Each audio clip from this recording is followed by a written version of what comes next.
Hi, and welcome back to the Hands-On Business Podcast. Today, we're joined by a good friend of mine, a serial entrepreneur, Paul Dermody. Now, I first met Paul, too many years ago to recount, actually. However, back then, Paul was an area sales manager for Knoll Farmer. I don't think Knoll Farmer actually exists anymore. I think it's been bought out by hundreds of different companies. What is it now, Paul? It's AbbVie. Okay, so AbbVie. So most people have probably heard of AbbVie, and probably most people haven't heard of Knoll. So since then, Paul has gone on to work for global pharma companies, as well as build and sell businesses of his own. So Paul is now MD of Dermody Owens, which is his own property management business. And as well as doing that, he's MD of the PMD Management Consultancy, where he provides advice for SMEs and business strategy. Now, just one final point to add to his integrity and good judgment. He's a good Manchester lad who supports Manchester United, which I'm not sure if that does add to his good judgment at the moment, but we are where we are. So welcome, Paul, and thanks for joining us for the Hands-On Business Podcast. So there's much to talk about and many topics I could have chosen when speaking to Paul, because Paul's been in business and pharma for a long time, but we agreed that we'd talk about the key steps to building £1 million business. So it may sound very grand and a bit far-fetched, but I've seen Paul do it with my own eyes. So I know this is a reality, and that everyone should be listening to this, because even if you don't go on to build £1 million business, you'll get some tips on how to grow a business at the very least. So Paul, most of the time I've known you, you've been in pharma, but now you've built another successful business in property management and development. So how did that come about? Well, as you know, we sold our pharmaceutical services business, North 51, back in 2015.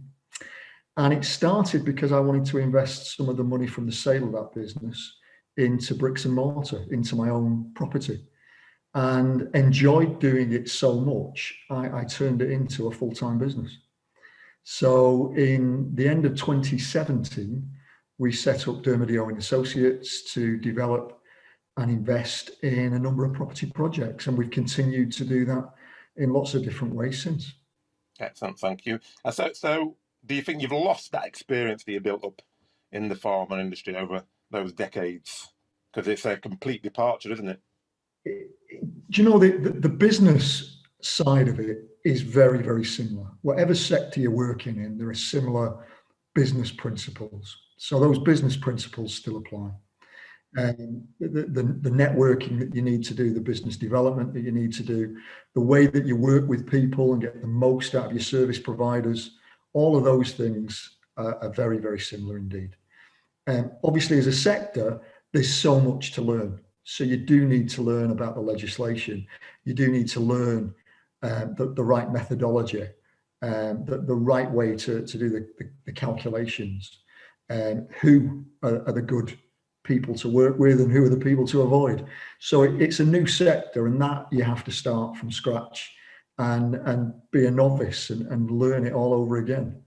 But there's a lot that you can take from the previous 30 years in business that you can use, that's for sure. Excellent. So effectively, you've got some business principles that you've learned over the last 30 years. You've taken those core skills, transferred it to Dermody Owens, but obviously you've had to build up that sector knowledge, the understanding, the methodology, the language, etc., which is probably one of the key areas, but the principles remain the same. Absolutely. Yeah, that's exactly it. I mean, whatever business you're in, you've got to have fundamental principles of knowing that the financial side of your business, knowing what your business idea is, what you're good at, what your strengths are, and then you lay over that with the people that you've got to work with. And that it's important to be a good networker. It's important to listen to other people, to take advice, to be humble when it's the right time to be humble, and then to be, shall we say, bullish when you've got to make decisions and push projects on. Thank you very much. So if we're talking about building a business, £1 million business, if there's one piece of advice you could go back and give to yourself when you started your first business, what would it be? Well, to be honest, I wouldn't want to change anything. I was very happy with what we did, how we did it. So there's not anything there that I'd want to change. I suppose the best advice is to surround yourself with the best people. And I think we were really lucky that we got lots of good people into our business and working with us. The client relationships, I've got nothing but gratitude for all of the clients that we work with. So I don't think there's anything I'd change or any extra pieces of advice I'd give. Maybe a clearer exit strategy. We ran our business for over 12 years before we finally sold the business. And we probably could have shortened that time, sold the business and moved on to business number 2 in a quicker time frame if we'd have put some maybe clearer exit goals in place at the outset. So always be thinking what your long-term exit is probably the one thing that we could have done differently. I'm going to come back and talk about that a bit later. But so when you actually first set up North 51, was your intention always to exit, or did you not know that at the time? Or well, that's really what I was getting at. We were a group of 5 individuals, and we probably all had slightly different ideas, and that actually led to some people moving away from the business as the years progressed, and there were finally just 3 of us in the business. The decision was to first of all just generate an income. So we wanted personal cash flow for ourselves, a salary essentially for ourselves. And that was goal number 1. And then once we got goal number 1, it was making it sustainable. And then once it was sustainable, we had a vague idea that we'd exit and sell the business, but it was vague. And it was really maybe making that clearer that would have allowed us to exit sooner and move on to additional projects. But we enjoyed what we did. There was an element of it being a lifestyle business in that, we enjoyed the life. We enjoyed working in the business. And I've had lots of comments from team members that work with us that they enjoyed working in the business too. So it was a good environment to be in. And that's why we probably weren't in a rush to have a clear exit strategy. But it would certainly be one of the pieces of advice that I'd give to myself at the start, and I'd give to other people building a business. Yeah, I think that's a really good piece of advice, because I think lots of people go into it similar to what you're saying you did, and they're thinking, well, I'm building a business, it's going really well, and then halfway through or at some certain point through, you think, oh, actually, I could sell this, but then you're in it for longer than maybe you planned initially. But I mean, just as a matter of interest, because you enjoyed it, the people you were working with enjoyed it, the business was going well. So what was that point at which you thought, actually, we do want to exit, as opposed to actually, let's just carry on enjoying it and making money? Well, this doesn't sound like I'm very strategically minded when I admit this, but we weren't looking to sell at the point that we sold. Somebody actually popped the question. They asked whether we'd be interested in selling the business. And it was only by being approached by somebody that we thought, yes, now is a good time. The business was doing very well. The EBIT was looking very, very healthy. There were certain uncertainties in the sector that we were in that could have affected certain aspects of the business.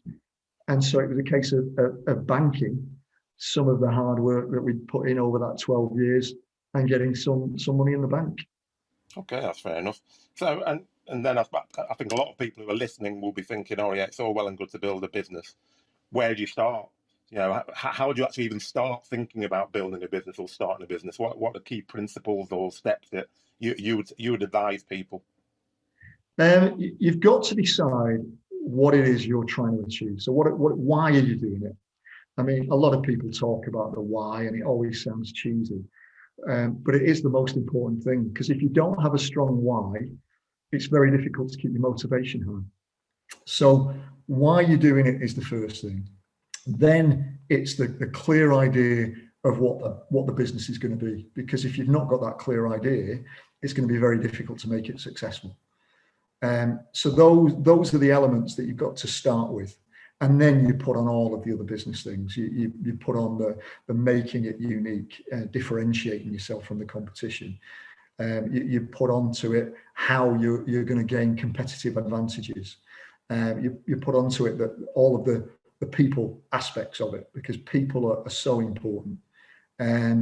So it starts in layers, but it always comes down to, you know, those fundamental ideas at the beginning of why you're doing it and what it is you want to achieve.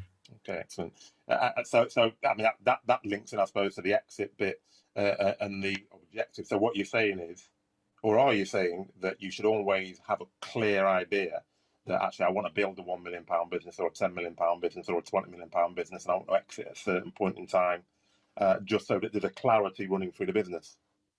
Yeah, I think that helps. I don't think you need it to that extent, because the most important thing is to start, is to actually take action and get something done. But you've got to have some guidelines, some principles that you're trying to work towards and that you're trying to develop. I've come to a point where I've started a new business just 3 years ago. And in that business, I had a clear goal of why I was doing it and a clear goal of what I wanted to achieve. And then I break that goal down into annual goals of what I want to achieve each year, how are we going to hit those milestones. And then I break that down even further into, in order to achieve those milestones, what do we need to be doing each month and each week? And what actions do we need to be taking in order that we'll hit those things each week and each month? So yeah, you start with a longer term goal. It doesn't have to be detailed, but then you do have to break it down in order that you can follow the right path to get there. Now, you also, and this is going to sound slightly contradictory, but you also need to also be flexible. Within our business, we did flex quite a bit. There were times when recruitment was going particularly well, and maybe contract sales teams wasn't, or digital wasn't. Then there were other times where it was the right time to focus even more on the digital and the tech side of the business. And being flexible, being adaptable, because market conditions change, opportunities may present themselves, and you don't want to miss out on those opportunities just because it wasn't one of your original goals at the beginning. And because obviously North 51 had quite a few arms to it.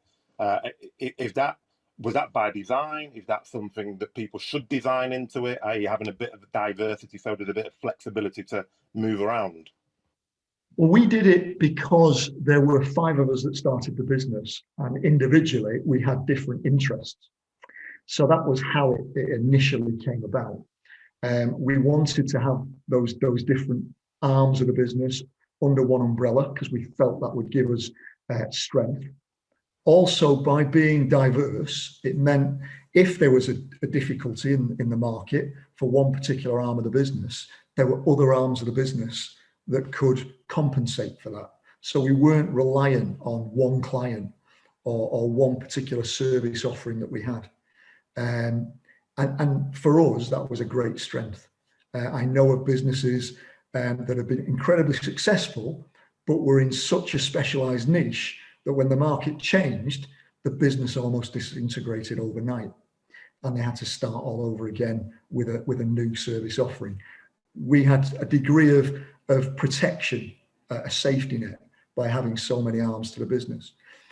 Some of it came about because of just grasping opportunities that presented themselves.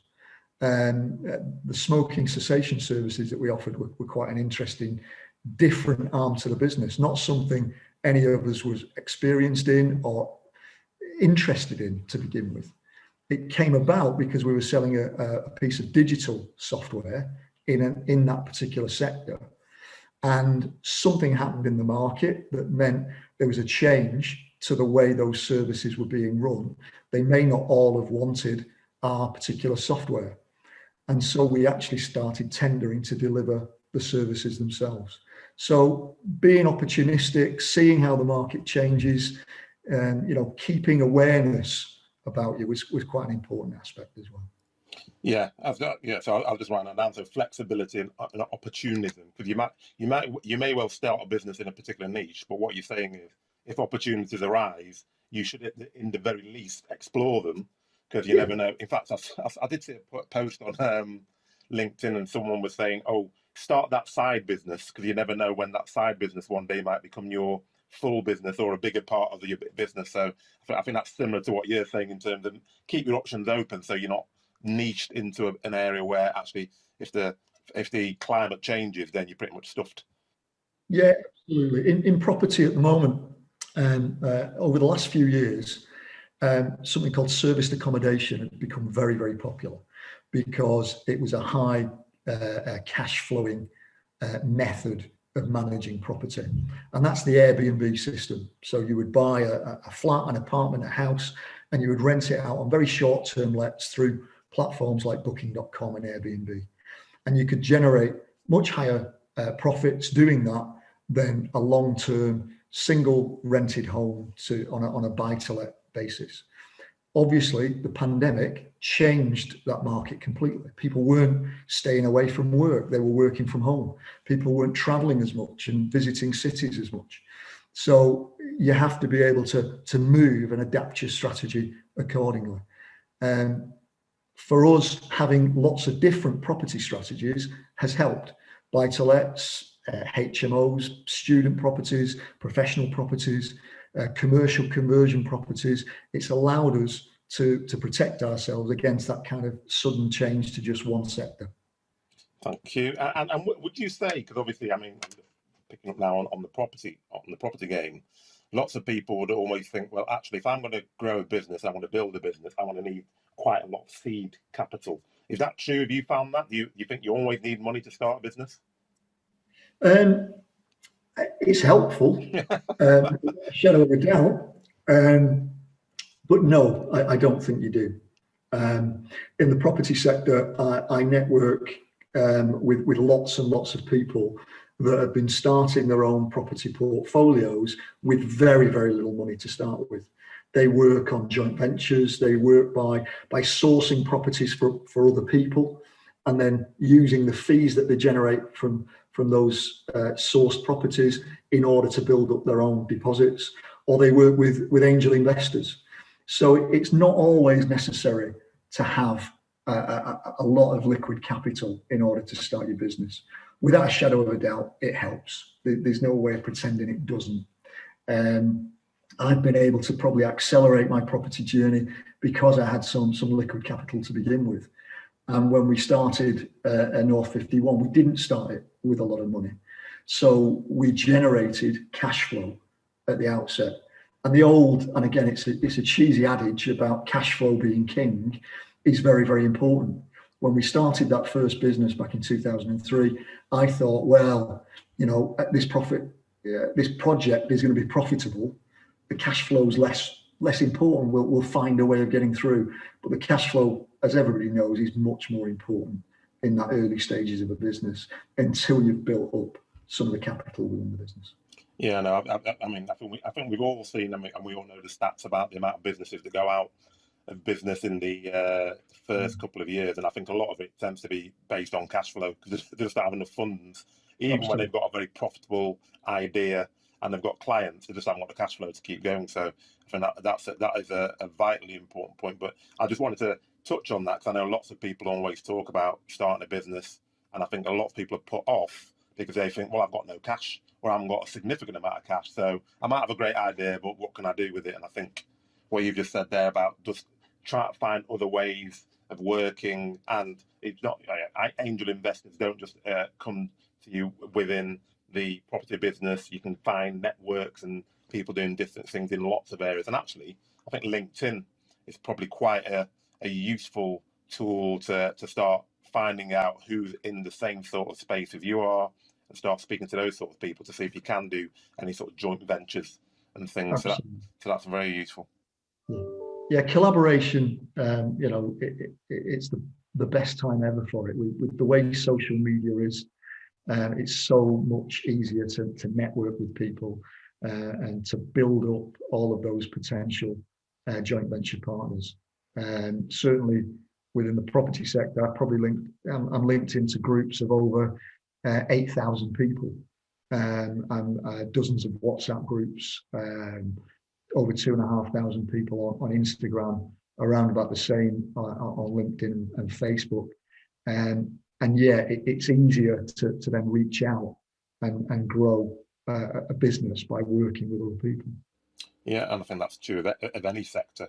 So people are going to always ask me, because I said, I want to talk about the key steps. So there's probably loads of key steps. But if you could give me 5 key steps that you think, if you were advising somebody, and we'll come on to talk about PMD consulting, if you're advising somebody on how to start a business, grow a business, what would those few key tips you'd give to people?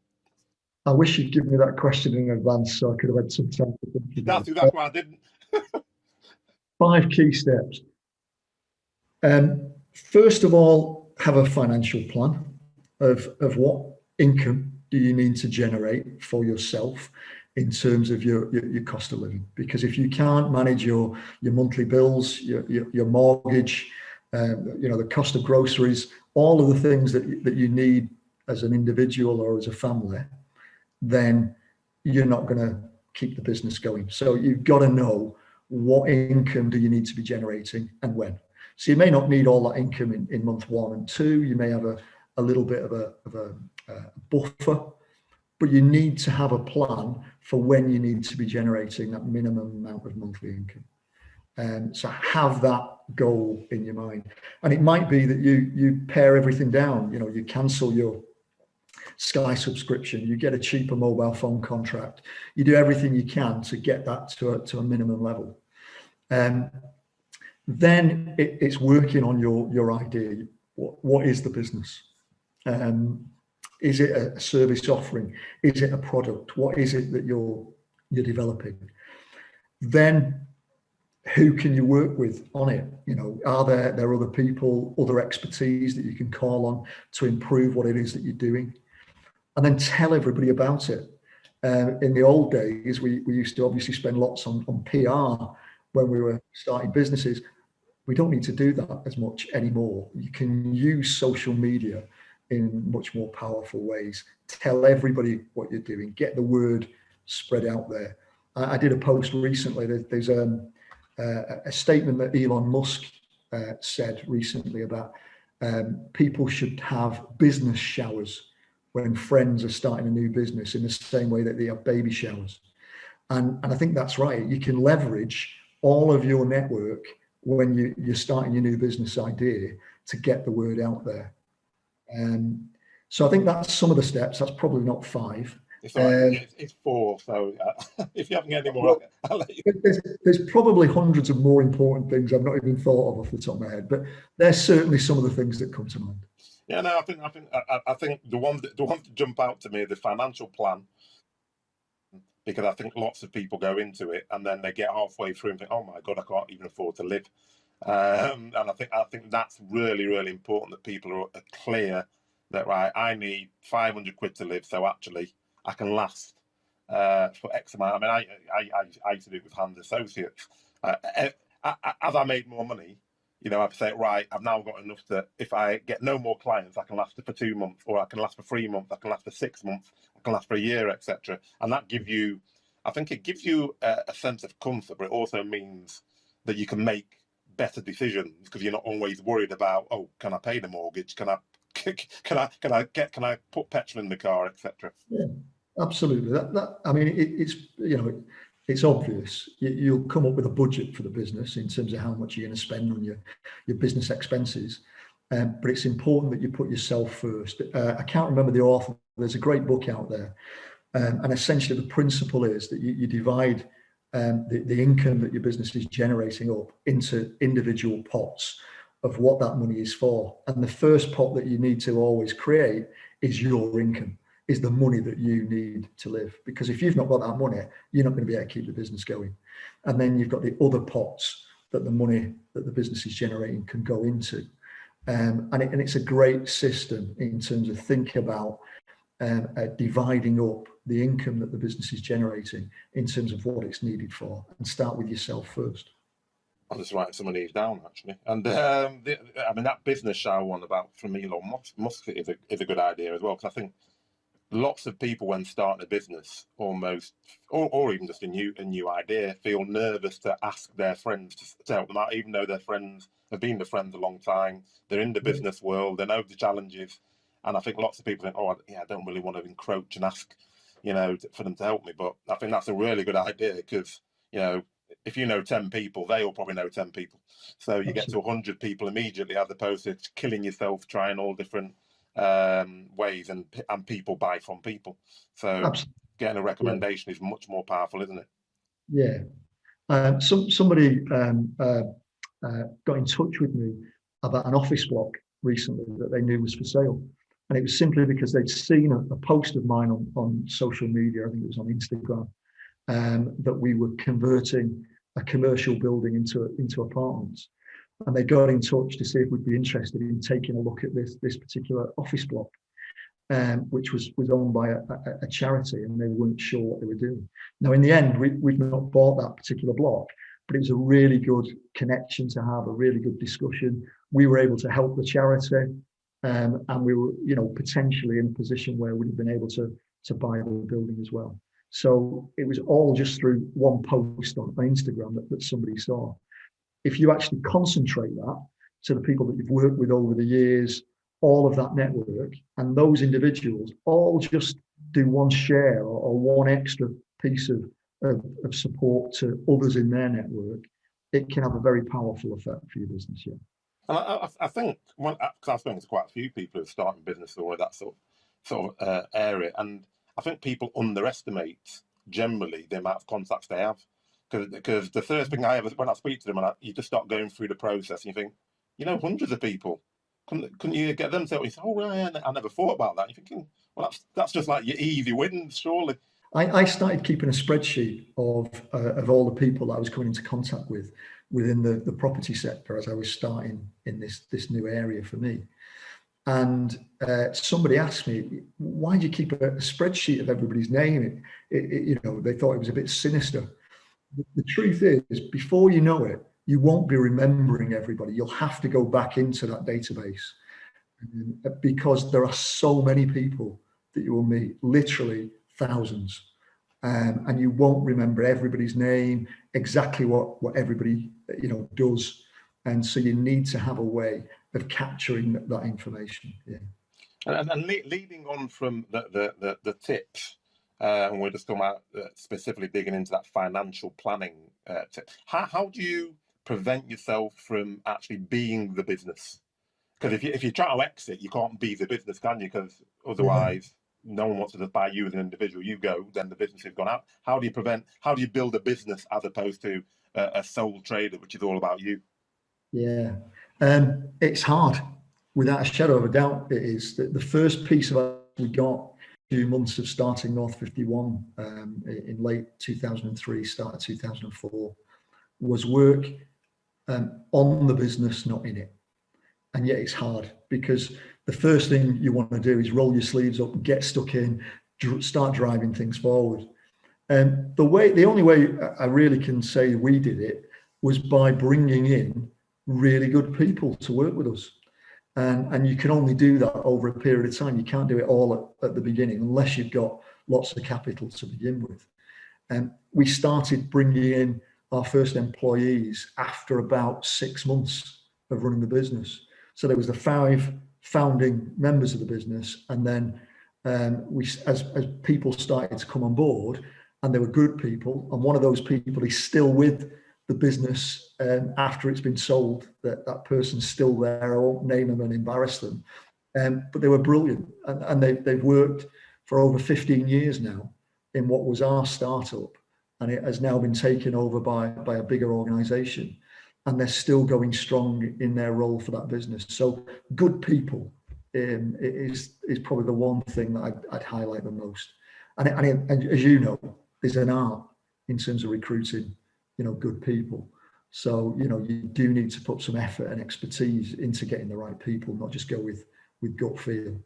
Thank you. And if there was, and there might be a few, but what's the biggest mistake you've either regularly seen, or just the biggest mistake you've ever seen someone make when they try to create a business or build a business?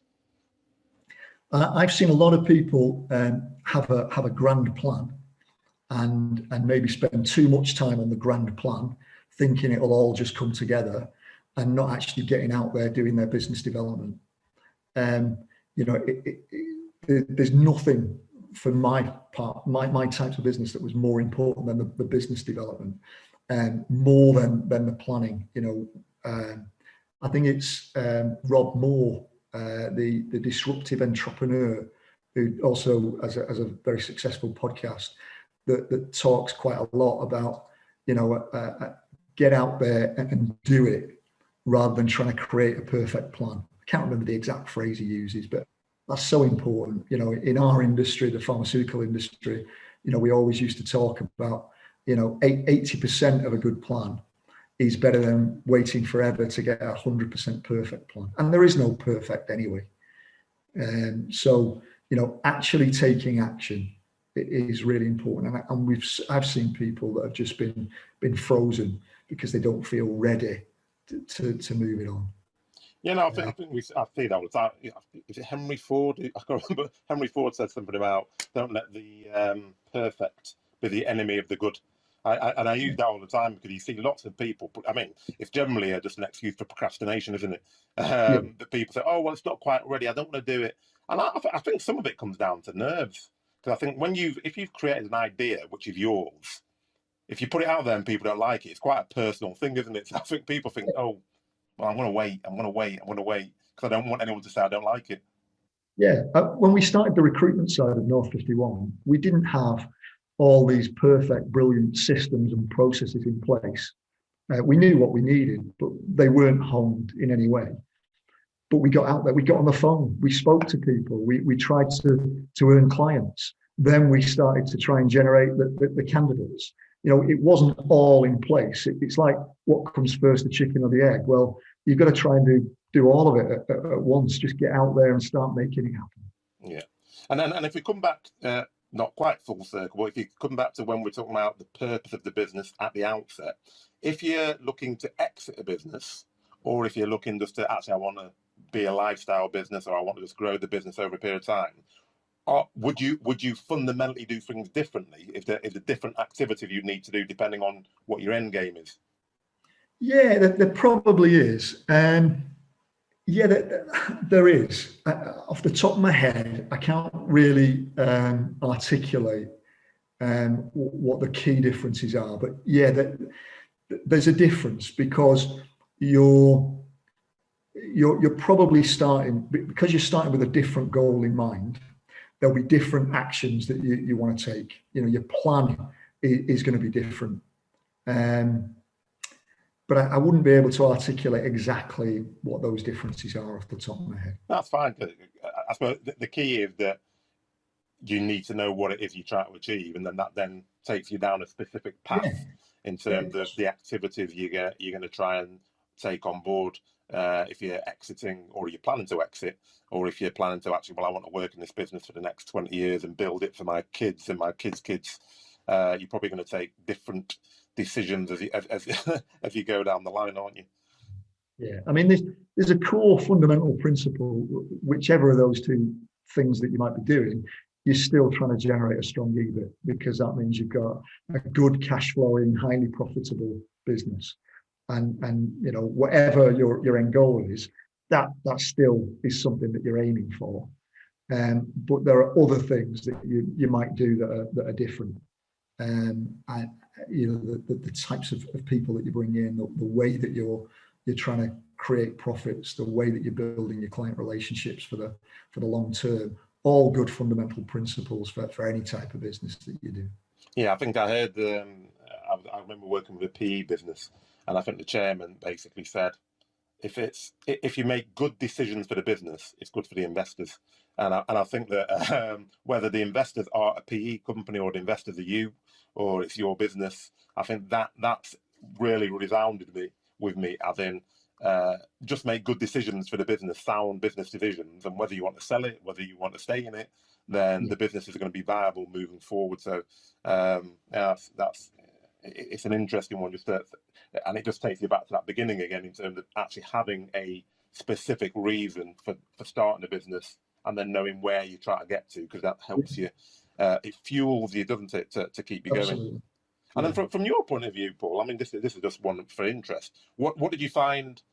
What have you found most exciting about starting a business? Oh, freedom for me. We've often talked that it's very difficult for us now to work for anybody else. Once you've had that taste of being your own boss, that freedom is just a wonderful experience. You know, and I recommend it to absolutely anybody to try at least once in their career. It's fun. You can build a culture the way that you want that culture to be, and so it becomes, you know, your ethical principles, you know, become the ethical principles of the business. Treating everybody the way you want to be treated yourselves was one of our, you know, our fundamental ethoses within the business. But freedom, and it's a lot of fun. It's challenging. It's a roller coaster without a shadow of a doubt, but it's such a great experience that it's a lot of fun. I'd recommend it to anyone. And in terms of the businesses you've managed, and I'll specifically talk about Dermody Owens and North 51, because you've obviously built them both from scratch. So which do you enjoy the most, or which did you enjoy the most? Because obviously not in North 51 anymore. Probably the first business was certainly exciting, because you're learning so much that you know, it's all new, everything's new. So it was a very exciting time. I was in my mid-30s, so probably had a lot more energy than I've got now. But it was we knew we were embarking on something exciting and quite special, and because there was a group of us and we were doing lots of different services within the business, it made it quite a vibrant and exciting startup to be involved in. You know, we weren't just focused on one thing, so there was a degree of excitement there. When I started my second business, I've got very simple, very clear goals of what I'm doing. I enjoy it greatly. I like the sector. I shouldn't say this because I'll alienate lots of friends in the pharmaceutical sector, but I like the sector even more. It's an awful lot of fun to work in, but there is a degree of, I have already started a business and built a business, so it's not as new in that respect. So there's slightly less excitement, although, you know, turning over a large property deal is a lot of fun and still gives me a great buzz. Yeah, there are differences, and probably that first business with North 51, because of the newness of it, was quite an exciting time. Thank you. And how do you, because obviously you said that, you know, when you were in North 51, started with 5, you went down to 3. How does that, because part of it's that flexibility and going with the flow, but how does that affect you when you're running a business and then people say, well, we're going to leave, or you ask them to leave, however it happens? How does that affect the actual environment? Well, we did something that I wouldn't advise to anybody in a business, which is that we started and then ran the business for over 12 years without a shareholders agreement in place. That's a definite no-no. So it really isn't the right thing to do. But we knew each other all very well.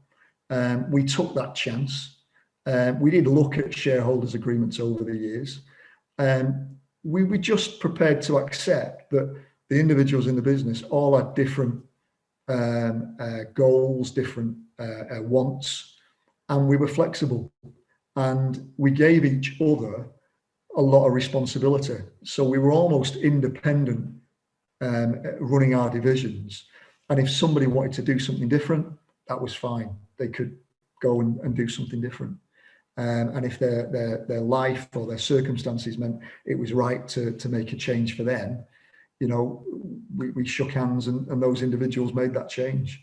So for us, it wasn't a problem at all.